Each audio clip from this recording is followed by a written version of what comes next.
Aquí vamos a ver las cifras de la crisis con el doctor Ramón Ramírez Erazo. Primero mostremos este meme que está en redes sociales reventando, que no se publica, no se dice, pero esta es una realidad.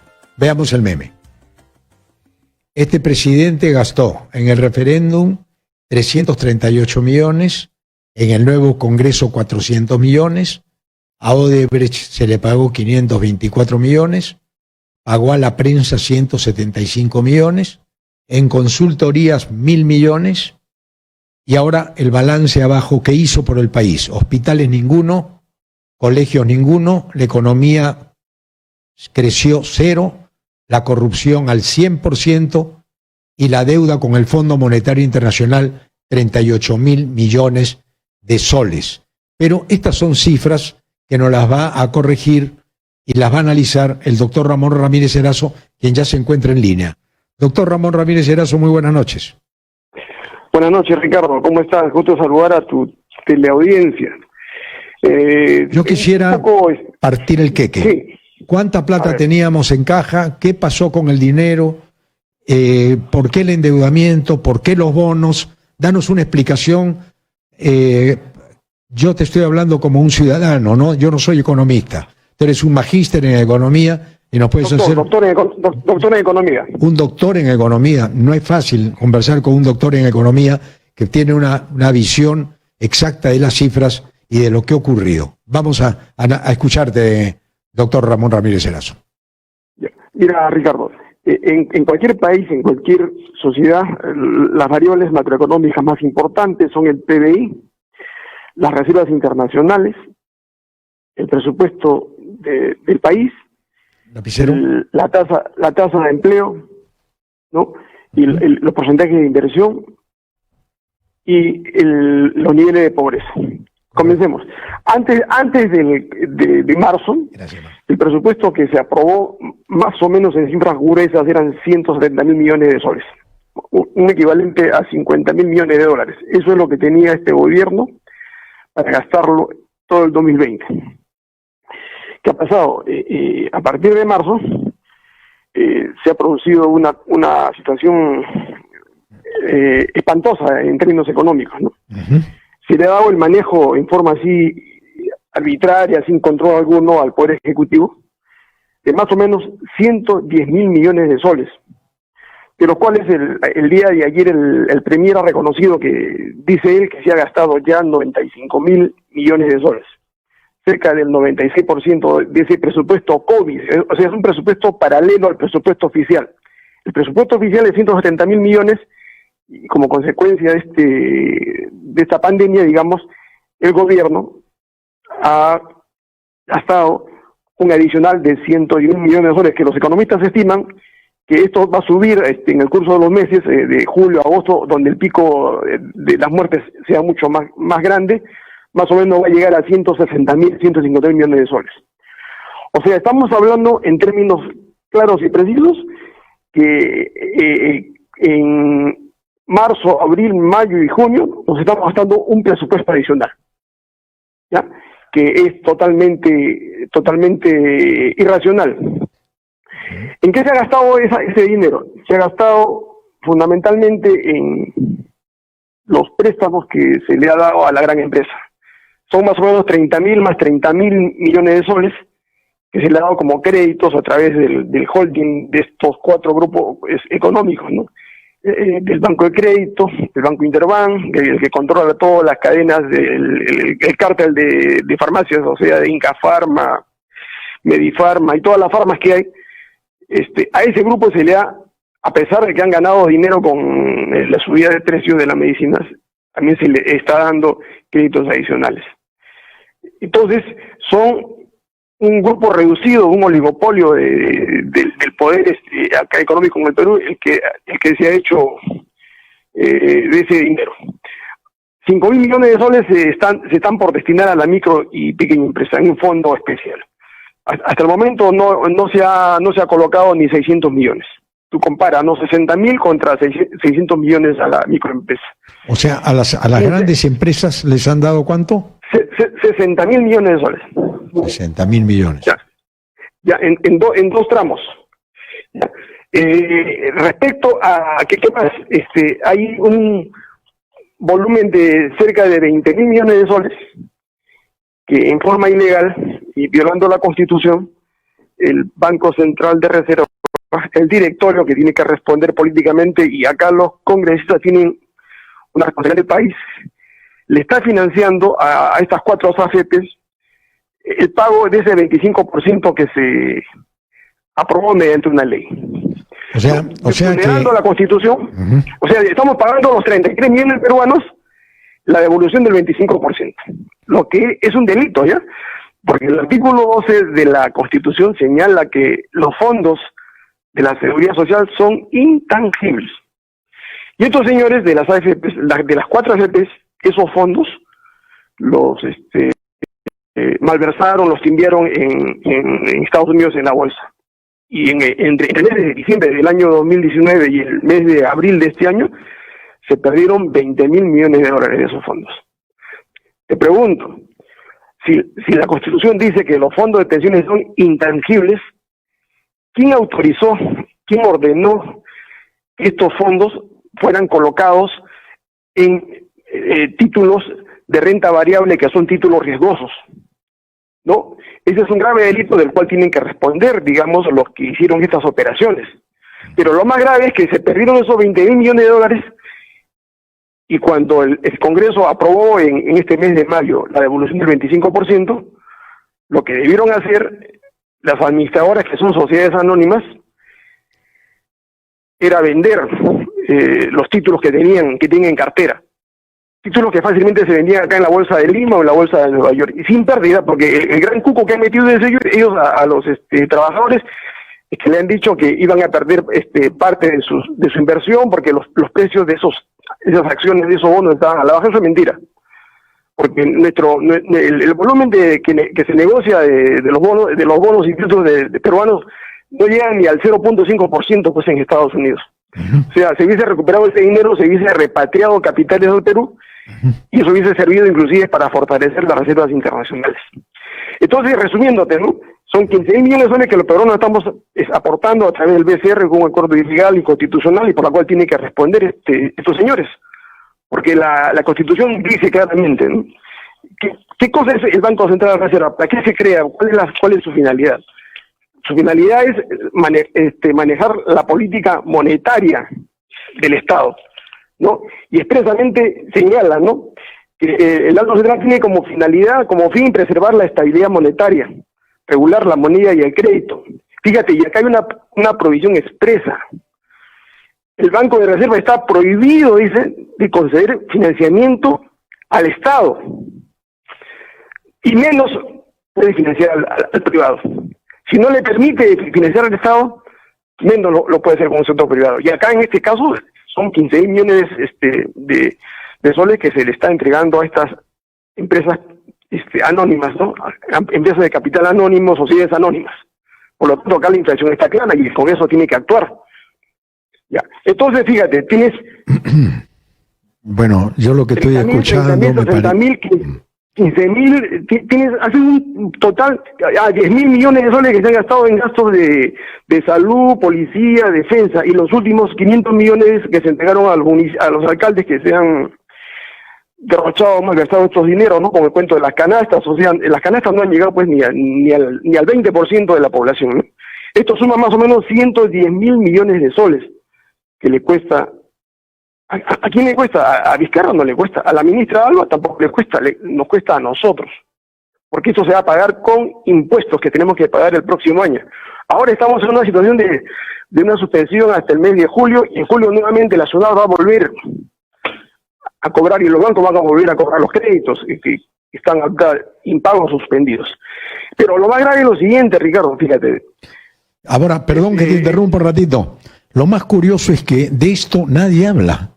O sea, aquí esta farra, esta pérdida enorme de reservas, de financiación al sector privado, es precisamente a aquellas empresas que a través del apoyo económico que le dieron a candidatos para que defiendan el sistema que va contra el Estado, acuden al Estado para que el Estado le dé la plata de todos los peruanos para salvarse ellos.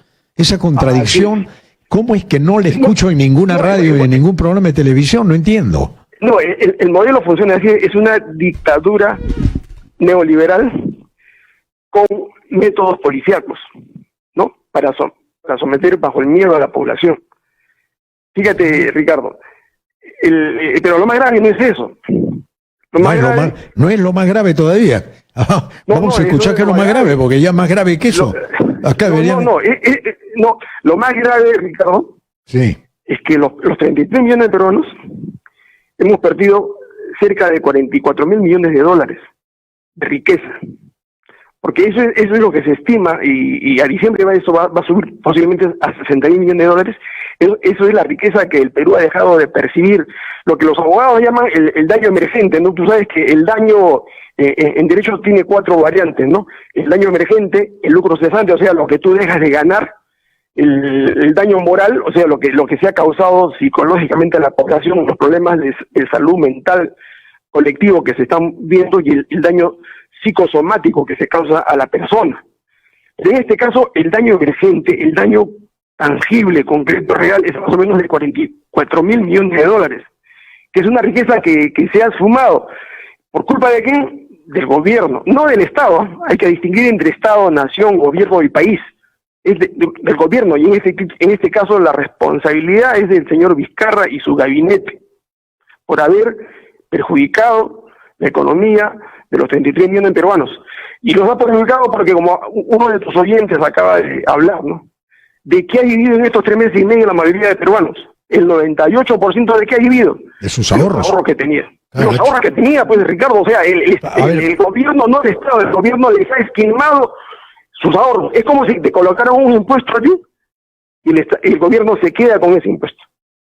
¿Ya? Entonces hay un doble daño, ¿no? Por un lado, el endeudamiento, porque esos 110 mil millones de soles, el primer rubro que te he mencionado, eso se va a pagar impuestos y se va a pagar con endeudamiento. Por eso que tú leías ayer, ¿no? Que el Fondo Monetario estaba prestando 11 mil millones de dólares. ¿A qué tasa? Más o menos al 3.8%, cuando el dinero en Estados Unidos, en el mundo, está a cero. O sea, tú vas y no pagas ni un interés. Tú depositas dinero ahorita en Estados Unidos, no te pagan intereses los bancos, Ricardo.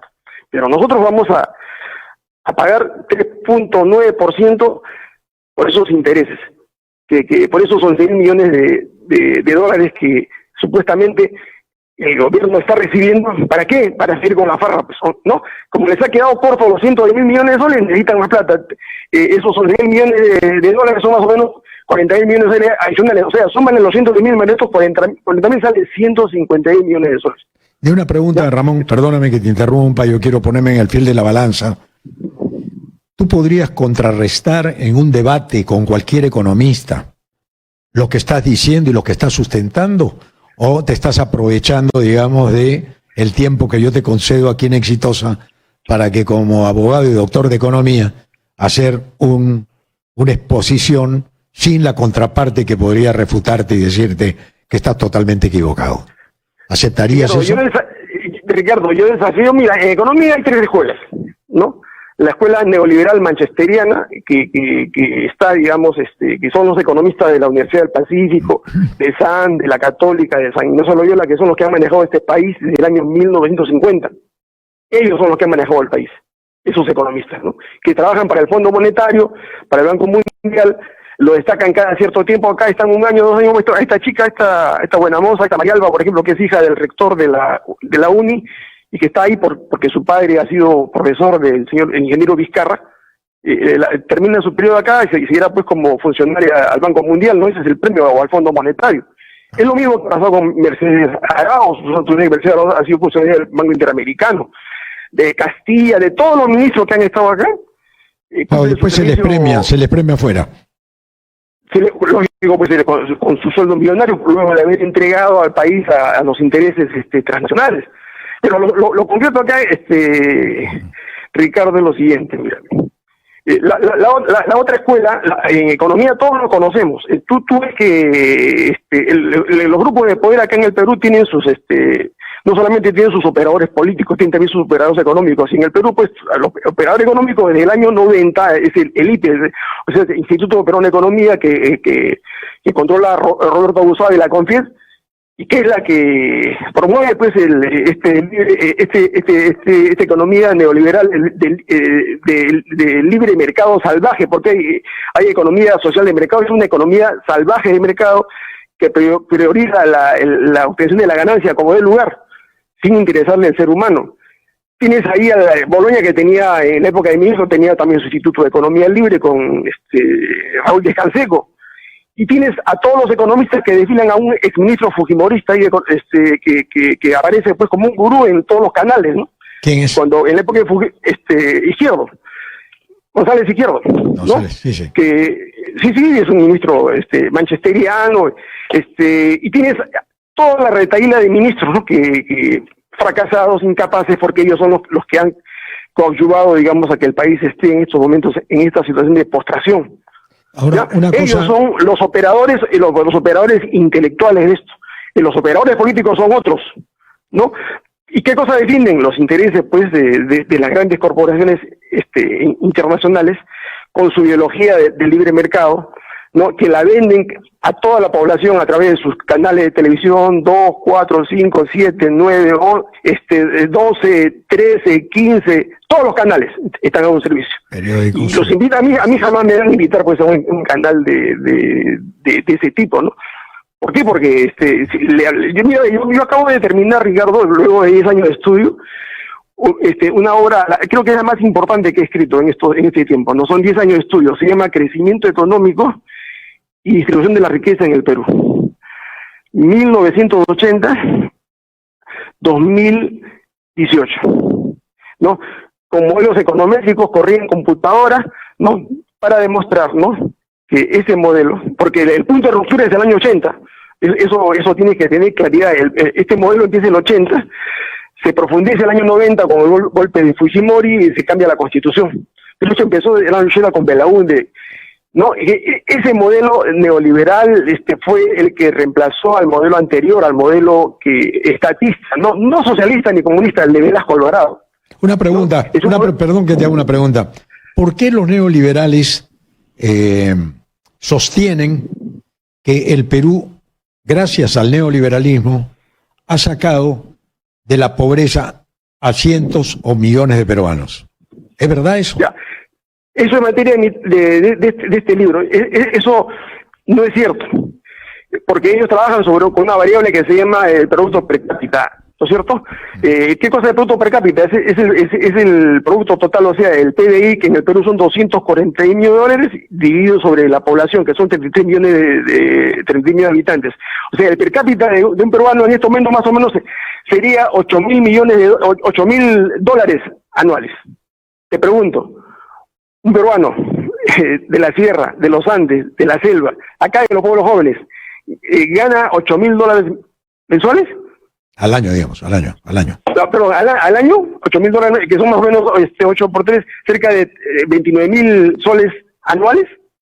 No, en absoluto. No es en absoluto, gana apenas 100 soles mensuales, o sea, tiene un sueldo de pobreza que no llega ni a 1.000 soles al año. Ahora, déjame ir picoteando lo que tú has dicho, ¿ya? Mira, la palabra neoliberal es muy bonita, no debe haber Estado, debe ser el poder económico quien se encarga del Estado, pero ahora que están padeciendo solamente 3 meses de falta de ingresos en sus economías y en sus empresas, ¿no? Acuden al Estado a pedirle plata al Estado que ellos han combatido. Eso es lo que a mí no me queda claro. Además, el neoliberalismo prohíbe los monopolios. ¿Y por qué aquí los oligopolios y los monopolios se han hecho dueños del Estado? ¿Cuál es la explicación que hay acá? Porque acá hay gente que no ha pensado nunca en la situación económica del pueblo, sino ha puesto la economía en función de estos economistas pagados, obviamente, financiados por ONGs y gobiernos que tienen que manejar la economía de nuestros pueblos desde las corporaciones. ¿Por qué ha sucedido esto que no nos hemos dado cuenta, Ramón? Ya, te voy a explicar desde el punto de vista de la teoría económica. Mira, el modelo liberal puro se crea en 1776 con la obra de Adam Smith, La riqueza de las naciones. Es muy simple entenderlo, el modelo del libre mercado. Y Smith señala que los mercados tienen que ser de libre competencia, todos están en igualdad de condiciones en el mercado, todos compiten por igual. Claro. Es el caso ¿cuál es ese modelo? Es el modelo que había antes con las farmacias, eran farmacias chiquitas, todas las farmacias podían competir antes del 90, podían poner un local con un farmacéutico. Ese modelo de libre mercado desapareció en el 92, cuando se cambió la regulación en salud pública y se autorizó al ingreso de grandes grupos económicos que, sin ser farmacéuticos, comenzaron a desaparecer a todas las boticas y farmacias que habían, y se quedaron solamente 4 grupos. Correcto. El gran oligopolio. Correcto. Eso no es libre mercado, ¿ya? Eso es en economía, eso se llama oligopolio, la economía de los cárteles, ¿ya? Que está justamente contra el principio de Smith. Smith fue corregido por Milton Friedman, ¿no? Para justificar esta teoría, digamos, de que los oligopolios deberían dominar los mercados y deberían ser ellos los que fijaran los precios, a pesar de que los liberales dicen que el mercado es el que fija los precios de acuerdo a la oferta y la demanda. Eso no se cumple, Ricardo. Esa es teoría. ¿Por qué? Porque te doy 2 ejemplos, ¿ya?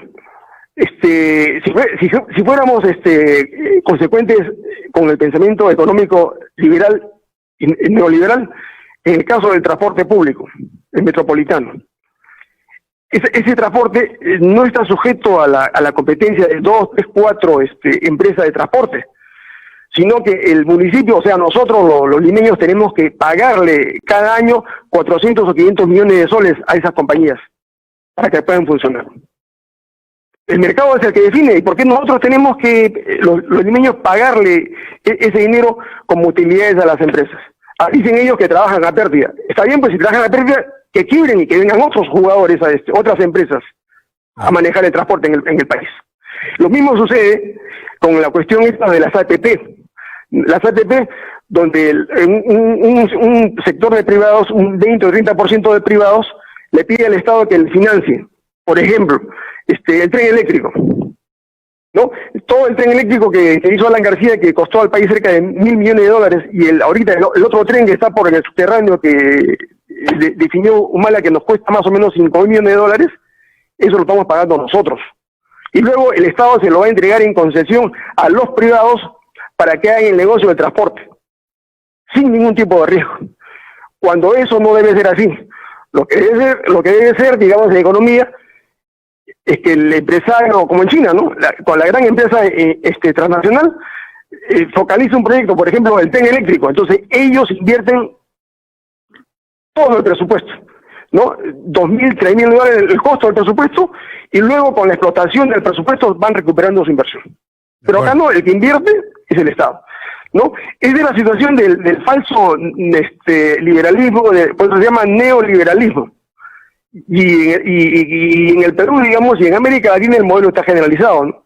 Bueno, el que le da las ganancias es el Estado. Lo que estás haciendo es una clase magistral de economía que mucha gente nunca la había escuchado, ¿no? Y no se escucha en los medios de comunicación. A ver, yo invoco, reto a cualquier economista, abusada, Hernando de Soto, mira, Hernando de Soto, a quien quiera, que venga a esta mesa y se ponga aquí y debatamos esto, porque en verdad yo también el otro día teniendo una conversación con un neoliberal, me decía: Ricardo, el neoliberal salvó al Perú. Acuérdate tú lo que era el gobierno de Alan García, vino el neoliberalismo y dio empleo, dio trabajo. Entonces, ¿cómo podemos ir contra esa tesis? Eso no es cierto, fíjate. En el mundo hay 3 modelos económicos. Hay como 10, pero se resumen en 3. Ya. ¿No? El modelo económico de libre mercado en su variante. Estudié en la universidad con Adam Smith, etcétera. Okay. Todos esos, con Friedman y todo, ya. El otro modelo es el modelo colectivista, ¿no? El modelo colectivista que hubo en la Unión Soviética hasta el año 90. Que no funciona tampoco. Ese modelo. No funciona. Que no funciona por el problema de la innovación y el problema de los lo que se llama estímulos, ¿no? Lo que se llama incentivos. En esos regímenes no hay incentivos a los privados. O sea, el socialismo tampoco funciona, ¿no? No, es otra cosa. Estamos hablando de una economía colectivista, ¿no? Que es la economía que existe ahorita en Cuba. ¿Ya? No existe, no funciona tampoco. En Corea no funciona. Y hay modelos sociales, economías sociales. Economías sociales, que están como en todos los países escandinavos, son lo que llaman las economías de bienestar, donde el Estado es el que invierte, hace políticas públicas, políticas sociales para la mayoría de la población.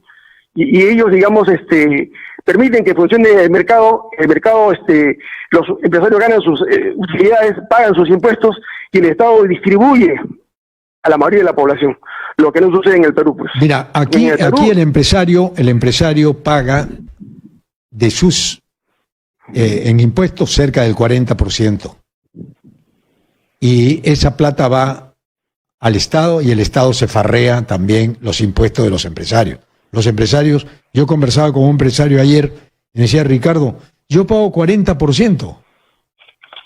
Un país que me saque el 40%. ¿Cómo es posible que se estén robando la plata con mi 40%? El problema acá es la corrupción, la impunidad. No es el sistema económico que defienden los neoliberales. El problema es el sistema, porque ellos están movidos. Vivimos llenos de mentiras, ya no sabemos a quién creerle. Vivimos en un país a medias, porque la verdad ha perdido prestigio. Y aquí vamos a seguir con el doctor Ramón Ramírez Erazo, que nos está dando una charla magistral de economía y la gente quiere seguir escuchándolo.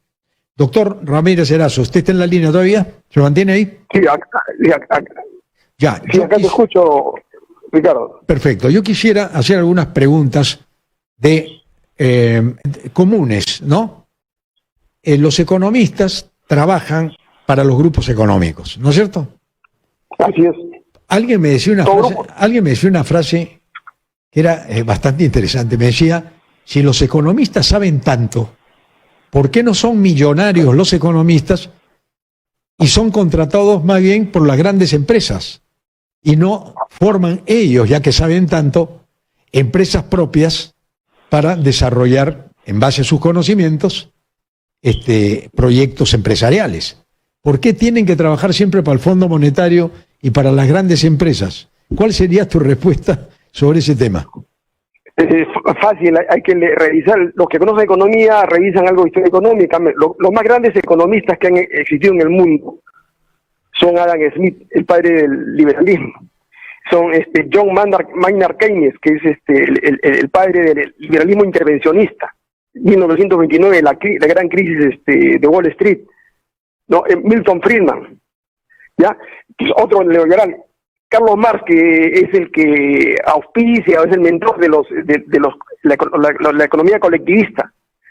Ya, esos son los más grandes economistas que han más o menos creado escuelas en el mundo, que hasta el momento, digamos, se concretan en la práctica política, porque existen países que siguen esos regímenes.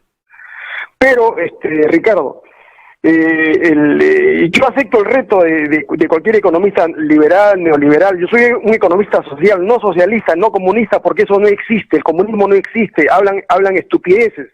El comunismo supone ¿qué cosa? Desaparición del Estado, desaparición del derecho, de las Fuerzas Armadas, de la policía, ¿no? ¿Y cómo se gobierna la sociedad? Según los comunistas utópicos dicen que como en el comunismo hay tanta abundancia, todo el mundo tiene carros, casas, propiedades, ellos no necesitan de la coacción para cumplir las normas. Cosa que sí, por su alta moral. Cosa que es falso. No, esa es una utopía, pues es una falsedad. ¿Entiendes? Por eso que cuando hablan de comunismo hablan estupideces, no entienden lo que es el comunismo. Lo que existe en el mundo son economías colectivistas, ¿no? Y a eso se ha agregado un nuevo tipo de economía que hasta el momento se está estudiando, la economía de China.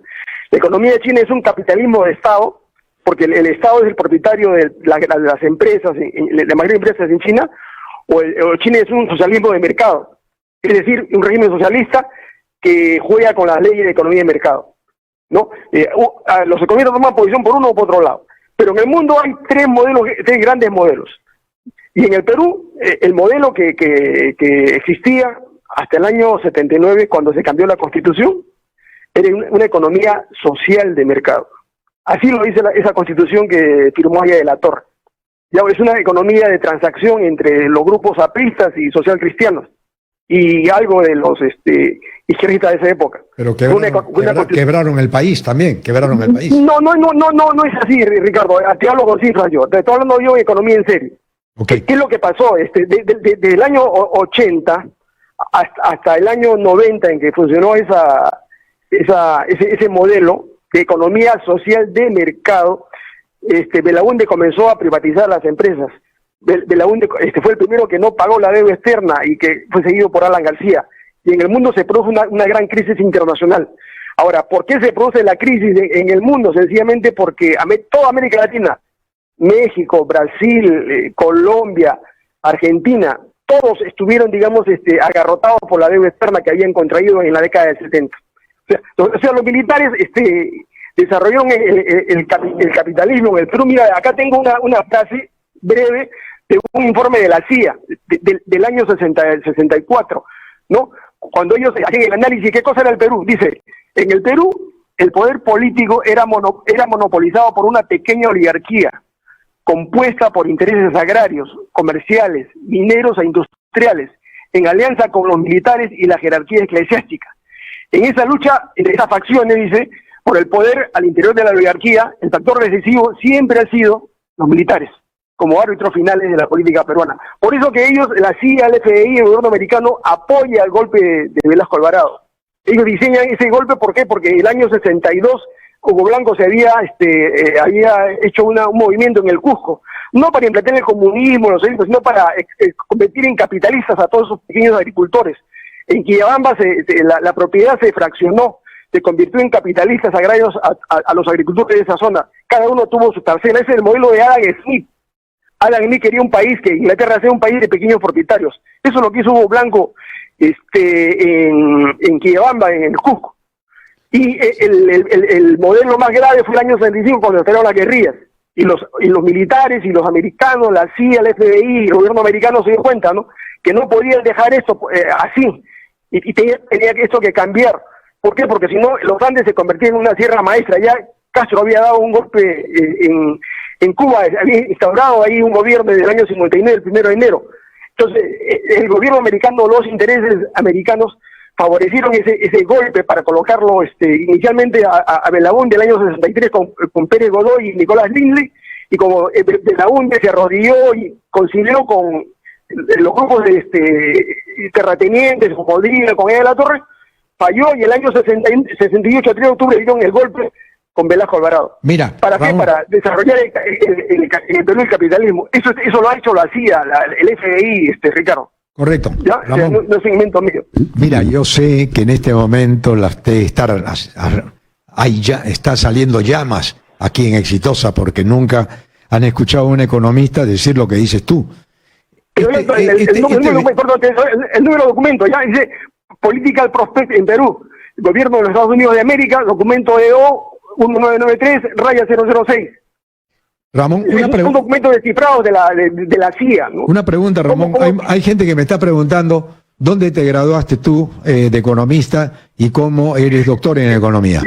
Yo soy San Marcos, soy doctor en filosofía, soy doctor en ciencias administrativas, soy doctor en educación, soy doctor en derecho, soy doctor en sociología, soy doctor en psicología. Tengo 7 grados doctorales y tengo 7 maestrías. He estudiado 35 años en mi vida. Soy profesor principal en San Marcos 25 años. He sido director de la Escuela de Posgrado de Derecho de San Marcos.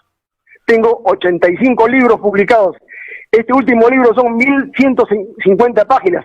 Crecimiento económico y distribución de la riqueza en el Perú, 1980-2018. Entonces, no en 2020 porque no hay cifras, 2019 y 2020 todavía no hay cifras. Correcto, en este mano a mano que salió inesperadamente, porque yo te llamé para un reportaje de 3 minutos, terminó siendo un mano a mano, yo defendiendo a los neoliberales y tú en la otra posición. ¿Por qué defiendo a los neoliberales? Porque a mí me llaman los neoliberales y me dicen, Ricardo, tú eres un socialista, tú eres un tipo que está contra el mercado, estás contra la empresa privada, etcétera, etcétera. Pareciera que tu posición es en contra de la empresa privada. Aclaremos este punto. No, en absoluto, ¿no? Yo creo en una república de empresarios, ¿ya? ¿Qué cosa significa eso?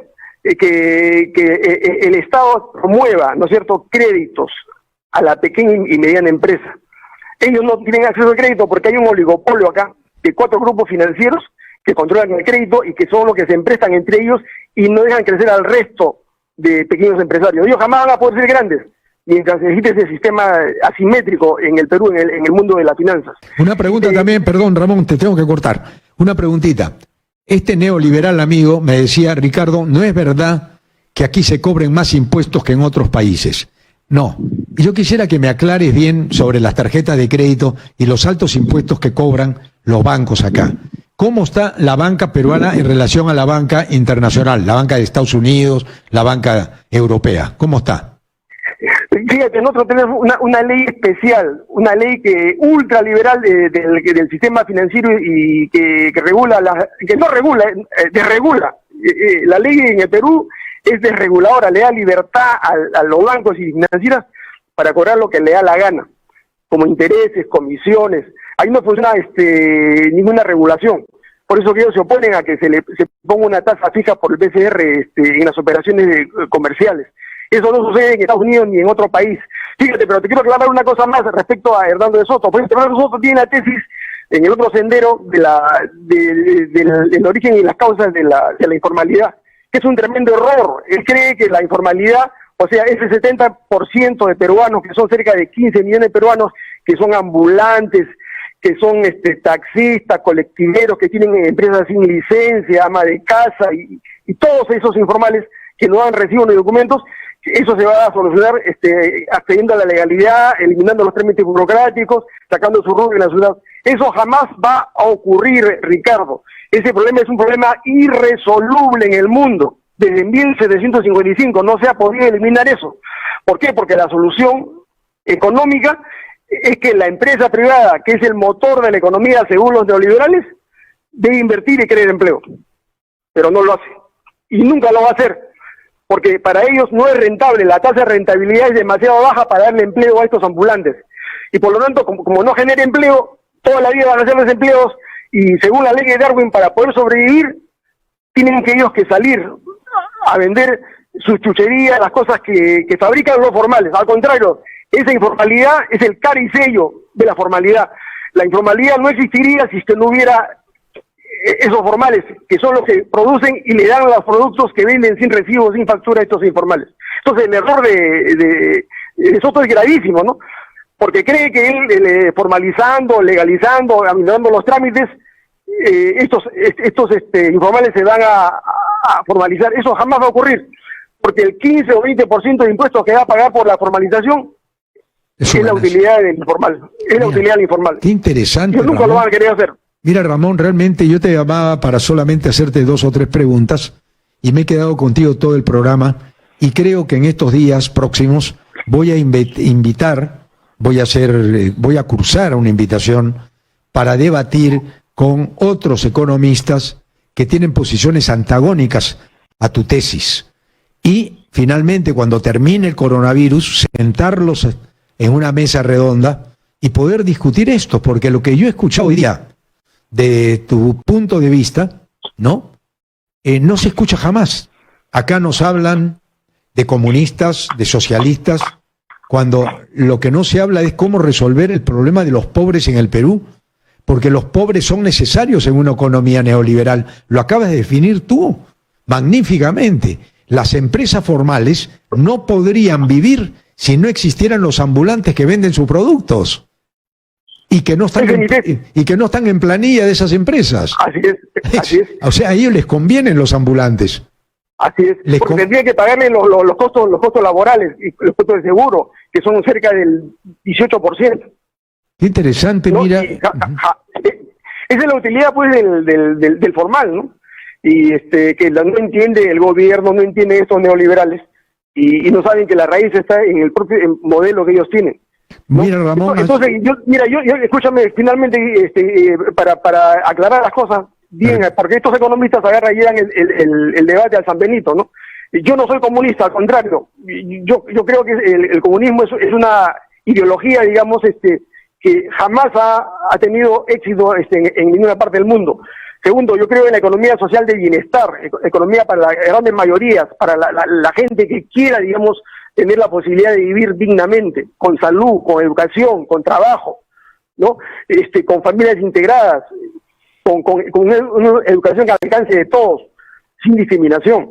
Eso se puede hacer sin ir a los problemas del Perú son solucionables. Tenemos 70.000 millones de dólares de reservas internacionales. ¿Para qué pedirle plata al Fondo Monetario? Por favor, discúlpame, si tienes tú 70.000 millones de dólares ahí que están sin utilizarse.